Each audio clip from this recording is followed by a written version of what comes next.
नाज़रीन, ये दास्तान है इस खातून की, एक रिटायर्ड SHO, इनकी बीवी हमारे साथ बैठी है और बता ये रही है कि ये साहब SHO जो कि इस वक्त रिटायर्ड है, ये कम उम्र बच्चियों के शौकीन है। ये कहते हैं कि मेरे बेड पर नित रोज कोई नई औरत होनी चाहिए। इसके माइंड में एक ही बात होती थी, तू बेगम इंज करना, तेरे को वंसवनियां कुड़ियां आंदियां ने, कोई मैनू ना कुआरी लब के, कुआरी इसलिए कि मैं उसको यूज करूंगा, मैं यंग हो जाऊंगा। जो कि खुद SHO रह चुका है, अपनी हाजिर सर्विस के अंदर इस खातून से मंशियात बचवाता रहा, अपनी बीवी से नशा फरोश करवाता रहा। किस चीज की डिमांड थी? कुआरी लड़की का अरेंज करके दो, तुम्हारे पास लेडीज आती हैं। यानी कि आपका ब्यूटी पार्लर है, आप मुझे कम उम्र कुंवारी लड़की का इंतजाम करके दें, आपके पास लड़कियां आती जाती रहती हैं। ये डिमांड है SHO साहब की। जी।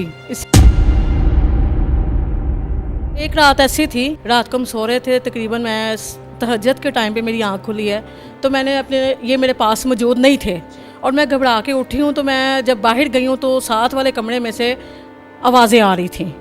ये किसी लड़की के साथ मिल रहे थे, उसकी आवाज़ें आ रही थी कि शराब बेचनी और चर्स बेचनी। SHO साहब ने जी, मंशियात फरोश करवानी जी, आपसे? जी बिल्कुल। आपका शोहर SHO तलत महमूद आपसे मंशियात फरोश करवाता है? जी, आप होश में हैं? जी बिल्कुल। और लोगों को यही दिखाता है मैं सच्चा सा, मैं चंगा सा, एक गंदी भी सी, एक 2 नंबर भी सी, मैं तो ताए नू आसरा दिता सी। मैं तो उसको मजबूर समझती थी, लेकिन ये नहीं था पता ऊपर मेरे से काम सीखती, नीचे जाकर मेरे शोहर को खुश करती है। अस्सलाम वालेकुम नाज़रीन, आपका मेज़बान मुजाहिद ने आपकी खिदमत में हाजिर है और आप देख रहे हैं एमएन पॉइंट। आज की मेरी ये जो स्टोरी है ये बड़ी मुनफरिद है। हो सकता है कि स्टोरी के अंदर कहीं पर आपको लगे कि ये स्टोरी वल्गर है, वल्गैरिटी फैला रहे हैं, लेकिन नहीं, ये स्टोरी हकीकत पर मबनी है। पंजाब पुलिस के एक SHO जो कि इनका साबका शौहर है, चेहरे पर सुनते रसूल सजाए हुए, और वो शख्स औरतों की, खवातीन के जज्बात का फ़ायदा उठाता है, उनको झूठी हमदर्दी देता है और यकीन करे कि उनके जिस्मानी इत्तिसाल करने के लिए उनके साथ झूठा निकाह तक रचा लेता है। ये 5 औरतें वो हैं जिनके साथ, जिनका जिस्म नोचने के लिए इस शख्स ने निकाह किया। इसके अलावा ऐसी कई औरतें जिनकी कोई मिसाल, कोई गिनती ही नहीं, जिनके साथ वो शख्स जिस्मानी गंदा खेल खेल चुका है। मैं बात कर रहा हूँ पंजाब पुलिस के रिटायर्ड SHO तलत महमूद की। तस्वीर आप उनकी स्क्रीन पर देख रहे हैं, ये उनकी साबका बीवी है। अब वो शख्स इनको भी तलाक दे चुका है। इन्होंने अपनी उस जिंदगी में जो कि इन्होंने उसके साथ एज अ वाइफ गुजारी, क्या क्या देखा, यकीन करें कि होश उड़ा देने वाले इंकशाफात कर रही हैं। ये खातून SHO की बीवी रह चुकी हैं। एक SHO जो कि मंशियात बिचवाता रहा इस खातून से, एक SHO जो कि कम उम्र, कच्ची उम्र, जिनको कुंवारी लड़कियां कहा जाता है, उन लड़कियों की डिमांड करता रहा इस खातून से। अपनी बीवी जिसके साथ वो निकाह में है, इसको कहता रहा कि मुझे कम उम्र लड़कियां ला के दो, मैं उनके साथ गलत काम करूंगा तो मेरी जवानी वापस आ जाएगी, वरना मैं बूढ़ा हो रहा हूँ। ये डिमांड है SHO साहब की। तस्वीर स्क्रीन पर आप देख रहे हैं और ये तस्वीर देख के आप कभी भी अंदाज़ा नहीं कर सकते कि ये शख्स साहब, ये पुलिस वाला, ये इंस्पेक्टर हमारा मुहाफिज रह चुका है माजी में, और ये इस वर्दी का कितना गलत फ़ायदा उठाता होगा, आइए जानते हैं। अस्सलाम वालेकुम। वालेकुम अस्सलाम। कैसी है मेरी बहन? अल्लाह का शुक्र, ऊंचा बोलना है। अल्हम्दुलिल्लाह। रिटायर्ड SHO तलत महमूद की बीवी हैं आप, जी, क्या सबूत है आपके पास? मेरा उनमें से एक बेटा है, मुस्तफिजुल हुसनैन, जो उसके पास है। जी, कितनी उम्र है उसकी? 12 साल। इस इंस्पेक्टर से आपकी पहले ही शादी हुई या सेकंड मैरिज की? नहीं, मैं इनकी मेरी नज़रों में तो पहले तो मुझे यही पता था कि मैं दूसरी बीवी हूँ, लेकिन मैं इनकी चौथी बीवी थी। जी। आपकी पहली शादी थी या आपने इनके साथ दूसरा निकाह किया? जी, मैंने इनके साथ दूसरा निकाह किया। पहले शौहर को छोड़ा? जी बिल्कुल छोड़, इनके कहने पर? बिल्कुल इनके कहने। इन्होंने फोर्स किया? जी, कैसे फोर्स किया, क्या कहता था, क्यों छुड़वाया, जबकि आप शौहर के साथ एक अच्छी जिंदगी गुजार रहे थे? ये कह के छुड़ा दिए कि छोड़ो, दफ़ा करो, क्योंकि इन चक्करों में पड़ी हुई हो, मेरे साथ निकाह करो। मेरी बीवी मुझे पूछती नहीं है, मुझे खाना नहीं देती, मेरे कपड़े नहीं देती, मुझे सिर्फ पैसों का मुतालबा करती है। मैं अपने नीचे रूम में रहता हूँ, ना वो मुझे पूछती है, ना मेरी खिदमत करती है। मैं मजबूर हूँ, मैं परेशान हूँ, तो मुझसे शादी कर लो, मुझे आसरे की ज़रूरत है। ये अल्फाज इस साहब के थे जो कि SHO था अपने वक़्त का, जिसको कहते हैं कि SHO अपने इलाके का बाप होता है, वारिस होता है, ये उसके अल्फाज हैं? जी, तलत महमूद के ये अल्फाज हैं अपनी पहली बीवी के लिए। जी। उसके बाद फिर आप उसके जाल में कैसे फंसे? मैं उसके जाल में ऐसे फंसी थी, मैं मजबूरी में, इसने मेरी मजबूरियों का फ़ायदा उठाया था क्योंकि मैं मजबूरी में इसके पास गई थी। मेरे घर के मामलात ऐसे हो गए थे कि जब मुझे इसका सामना करना पड़ा, जो इसका ड्राइवर था शहजाद जी, उसने मुझे आके कहा भाभी आप इसका खाना पकाया करो तो आपको मुआवजा मिल जाया करेगा। तो मैंने तो यही सोचा था कि भाई मेरे बच्चों का पेट पालना शुरू हो जाएगा, मैंने तो इस वजह से किया था। लेकिन बाद में ये आहिस्ता आहिस्ता मुझे फोर्स करना शुरू कर दिया कि मुझे बाहर मिलो, मैं तुमसे मुलाकात करना चाहता हूँ, और मैंने कई बार इनकार भी किया था। SHO साहब ने कहा कि मुझे बाहर मिलें, मैंने आपसे मुलाकात करनी। जी, इसने कहा था जी। फिर मेरी इसके साथ पहली मुलाकात हुई है। जब मेरी इसके साथ पहली मुलाकात उस शहजाद ने करवाई है, उसके बाद इसने मेरे साथ ये डिमांडें रखना शुरू कर दी कि भाई मैं ते तुमन बड़ी चंगी लगनी है, मैं तेरे ते रह गया वहाँ, इस तरह दियाँ गल्लां करदा सी। बातें तब की हैं जब आप अपने अरूज पर थी? जी बिल्कुल बिल्कुल, मैं अपने रूज पे थी उस वक्त। ये बातें हुई हैं, आहिस्ता आहिस्ता तल्लुकात बढ़ते गए हैं। फिर इसने नई डिमांडें डालनी शुरू कर दी कि मुझे रात को बाहर मिलो, ताकि मैं दिन के टाइम मैं नहीं मिल सकता, मेरी ड्यूटी ऐसी है, मैं नहीं निकल सकता। इसी तरह करते करते घर ख़राब हो गया। फिर इसने आपको मिलने के लिए तलत महबूब साहब थ्रेट भी करते थे, धमकाते भी थे, कुछ धमकी भी देते थे, या फिर प्यार भरे अंदाज में कहते थे कि मुझे कहीं मिलें? हाँ जी, ऐसे प्यार से ही कहते थे कि और ये भी अल्फाज कहा करते थे, अगर तू ना आई, तू मेरे नाम ना बोली, ना मेरी नाल फोन ते गल की, मैं तेरे घर दे बाहर आके बूहे ते बही मांगा।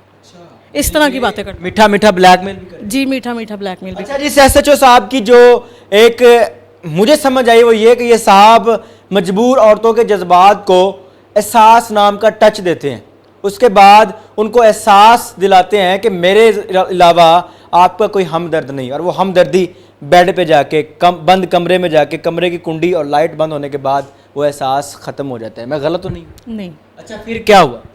फिर ये हुआ कि इसने मुझे फोर्स किया कि तुम अपने हस्बैंड से खुला ले लो।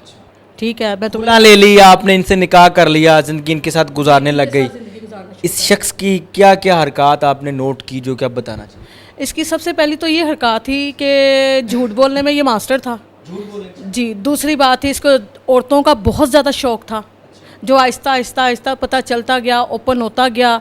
जैसे जैसे ओपन होता था वैसे वैसे घर में लड़ाई होती थी, मैं बोलती थी, और ये हर बंदे को ये कहता था ये ज़ुबान चलाती है, एदी वजह तो मैंने इस तरह किया। ये शख्स जिसकी तस्वीर चल रही है ये औरतों को शौकीन था? जी बिल्कुल। ये शक्ल से तो बाज़ाहिर ये बड़े शरीफ लगते हैं। इसने 3 महीने पहले 5वीं शादी भी रचाई है, उसकी मूवी मेरे पास मौजूद है जी। और बाकायदा सुन्नत रसूल कटवा कर, रंग लगवा कर, अपने आप को जवान बना कर। आप कह रही थी कि ये शख्स कम उम्र लड़कियों का शौकीन है। हाँ जी। आपसे भी डिमांड करता है? मैं असल में ब्यूटिशन थी, मेरे पास लेडीज़ का आना जाना था। इसके माइंड में एक ही बात होती थी, तू बेगम इंज करना, तेरे को वंसवनियाँ कुड़ियाँ आंदियाँ ने, कोई मैनू ना कुआरी लब के दे। तो मैंने इसको ये बात कहनी करनी, तेनू मसला की है? तेनू कुआरी किस लिए? कुआरी इसलिए कि मैं उसको यूज़ करूँगा मैं यंग हो जाऊँगा, इसलिए। लेकिन मैंने इसकी कोई बात नहीं मानी, इस तरह की किसी किस्म की मैंने इसकी कोई बात नहीं मानी। हर वक्त ये मुझे इस चीज़ की बात का समझ ले कि जैसे कहते हैं किसी को इंजेक्शन लगा के रखना, मैनू ऐ करके दे, लै तू मेरी बुढ़ी नहीं है, तू मेरी सहेली है, तू इस तरह की बातें किया करता था। मसलन क्या करके दें, क्या किस चीज़ की डिमांड थी? कुंवारी लड़की का अरेंज करके दो, तुम्हारे पास लेडीज़ आती हैं। यानी कि आपका ब्यूटी पार्लर है, आप मुझे कम उम्र कुंवारी लड़की का इंतज़ाम करके दें, आपके पास लड़कियां आती जाती रहती हैं, ये डिमांड है SHO साहब की? जी, इसी की डिमांड थी। वो आहिस्ता आहिस्ता फिर मैंने वो तो काम नहीं किया, लेकिन मैंने जो ज़्यादा मसला हमारा बनना शुरू हुआ है ना, इसका यही मसला बनना शुरू हुआ है। जब मैं इसका फेयर पकड़ लेती थी ये मुझे मारता था। दूसरी बात है, पैसे बंद कर देता था, अपने पिछलों से मंगवाओ, उन अपने हिस्से जो पैसे मंगवा, और जो खर्च करना ही, मेरे को तेरी ज़ात से कुछ नहीं है। ऑफ कैमरा आपने ये भी बताया कि आपने इस शख्स को अपनी आंखों से और अपने कानों से सुना कि ये किसी लड़की के साथ गलत काम कर रहे थे। जी बिल्कुल। एक रात ऐसी थी, ये तकरीबन आज से 3-4 साल या 5 साल पहले की बात लगा लें। रात को हम सो रहे थे, तकरीबन मैं तहज्जुद के टाइम पे मेरी आंख खुली है, तो मैंने ये मेरे पास मौजूद नहीं थे, और मैं घबरा के उठी हूँ। तो मैं जब बाहर गई हूँ तो साथ वाले कमरे में से आवाज़ें आ रही थी। ये किसी लड़की के साथ मिल रहे थे, उसकी आवाज़ें आ रही थी, और मैं इस कदर परेशान हो गई थी, इस कदर कंफ्यूज हो चुकी हुई थी कि मैं अपने कमरे में आते साथ मुझे समझ नहीं आ रही थी मैंने इसके साथ बात क्या करनी है, क्योंकि मैंने इसको अपने कानों से सुन लिया हुआ था, आंखों से देख लिया हुआ था। एक बीवी ने अपने शोहर को इस हाल में देखा, और एक शोहर ही अपनी बीवी से ये डिमांड करता रहा कि कम उम्र लड़कियां चाहिए। जी बिल्कुल, ये मुझसे डिमांडें करता रहा है, लेकिन मैं उसकी डिमांडें नहीं पूरी करती रही। उसके बाद ये हुआ कि झगड़े ज़्यादा से ज़्यादा बढ़ने शुरू हो गए। यही बात पे मैंने इसको यही कहना, ये बातें क्या करते हो, फिर इसी तरह कर लो कि फिर ऐसा करते हैं, सारे काम छोड़ते ये धंधा खोल लेते हैं। मसलन किस चीज़ का? औरतों का धंधा खोल लेते हैं घर में बैठ के, चलो तुम्हारे भी काम आएगी, कमाई भी आएगी। फिर हद से ज़्यादा फिर मुझे बकवास करनी पड़ती थी, ज़ुबान चलानी पड़ती थी, जिसकी वजह से इसने मुझे ये लोगों से कहा है कि जी ये ज़ुबान बड़ी चलानी सी जिदी वजह तो इनमें तलाक दी है। और लोगों ने ये भी कहा है, उन्हें कहा तल्ला तो भी वक्त एक याद कर, तेरे नाल उन्हें मफरूरियाँ कटियाँ, तेरे नाल उन्हें जायज़ नजायज़ काम कीते ने, जिस तरह तू उन्हें रखा हो रही है, जिथे तू रखा रही है। जायज़ नजायज़ काम कौन से करवाता रहा? जायज़ आपका नजायज़ शौहर ये था काम ना? था कि शराब बेचनी और चर्स बेचनी। एसएचओ साहब ने जी मंशियात फरोश करवानी जी आपसे? जी बिल्कुल आपका शौहर एसएचओ तलत महमूद आपसे मंशियात फरोश करवाता रहा? जी आप होश में? जी बिल्कुल। एक शौहर अपनी बीवी से इस तरह का काम ऐसा नहीं करवा सकता। सर आप जाके ना पहले तफ्तीश करें, पता करें, ये तकरीबन 2013 या 14 की बात है ये काम का। यही शख्स जिसकी तस्वीर है, शक्ल से बड़ा मोजज लग रहा है। हाँ जी, देखने में तो बड़ा मोजिज लगेगा, जब आप इसके पास जाएंगे ना आपको बड़े अच्छे तरीके से गाइड करके भेजेगा और पूरा मुझे जलील करके भेजेगा, टेंशन ना जाएं आप। अब तक के कितने अफेयर पकड़े, कितनी औरतों के साथ चक्कर इसके पकड़े? इसके मैंने बेतहाशा अफेयर पकड़े हुए हैं। जो लास्ट अफेयर पकड़ा है ना, जो मज़ीद यानी कि तलाक का बाइस बना है, वो लेडीज़ मेरे पास काम सीखने के लिए आई थी। वो पीछे से अपने शोहर को घर छोड़ के आई थी, अपने बच्चों को लेके आई थी। मैं तो उसको मजबूर समझती थी, लेकिन ये नहीं था पता ऊपर मेरे से काम सीखती, नीचे जाकर मेरे शोहर को खुश करती है। उसको मैंने फिर धमकियाँ दी थी, अगर इसने तूने इसका पीछा ना छोड़ा, इसके पार्लर जाके इसको मैं मारूंगी, मैं ऐसे करूँ। कहता तू उसके पार्लर जा, जब मैं तेन तलाक दे के ना बावं तो फेर कमी। इतना ही शिकारी बंदा है कि जो औरत उसके चुंगल में फंसती है फंसा लेता है और उसके साथ बस बात इतनी है कि जिस्मानी ताल्लुक कायम कर। सर उसका एक ही शेर है, एक ही उसका समझ लेके उसने एक अपना ना बात बनाई हुई है, पुलिस का रिस्क जो एक बार खा ले वो बस हो जाए। मसलन क्या, मुझे समझ नहीं आता। लेकिन पुलिस का अन्न, अगली बात आप समझ आए। अभी बेसिक क्या प्रॉब्लम है? आपने ऑफ कैमरा बताया कि आप इंजेक्शन लगाने लगी थी, इस शख्स की खातिर आप एडिक्टेड हो गई थी, ये मामला क्या? मैं इसकी इन्हीं हरकत की वजह से एडिक्ट हो गई थी। क्या करती? मैं इंजेक्शन लगाती थी, हाँ जी, नशे के इंजेक्शन जी, ताकि ये सारे मामलात भुला सकें। जी। मैं अपनी ज़ात पे जुल्म करती थी, फिर भी मैं ये कहती थी कि ये मेरा घर ना ख़राब हो। मैंने हर हद तक मैं गई हूँ, हर लिहाज से इसने मुझे कहा ना दिन है, मैंने कहा दिन है, रात है रात है। इसने जो कहा है, ये फीका खाना खाता था, मैं इसके साथ फीका खाना शुरू हो गई। ये नमक के बगैर खाना बनवाता था, मैं वो खाना शुरू हो गई। मैंने अपने आप को इसके रंग में पूरी तरह रंगा है, लेकिन इसने मेरा कुछ भी नहीं सोचा। इसके बावजूद क्यों आप कह रही हैं कि हर रंग, जिस रंग में उसने चाहा आपने उस रंग में खुद को ओढ़ लिया, उसके बावजूद एसएचओ साहब आपके साथ ऐसा क्यों कर गए? बस इसी तरह यही लेडीज़ वाले मामलात जी, औरतों के शौकीन। ये आप खुद ही देख लें, 64 साल की उम्र में जिस बंदे का शुगर भी है, ब्लड प्रेशर भी है, उसको ये घुटनों का मसला भी है, आइज़ भी उसकी ख़राब है, बात करता होता है तो ऐसे उसकी आंखों से पानी निकल रहा होता है जैसे वो रो रहा है, तीत उसने अब सारे नए लगवाए हैं, ठीक है।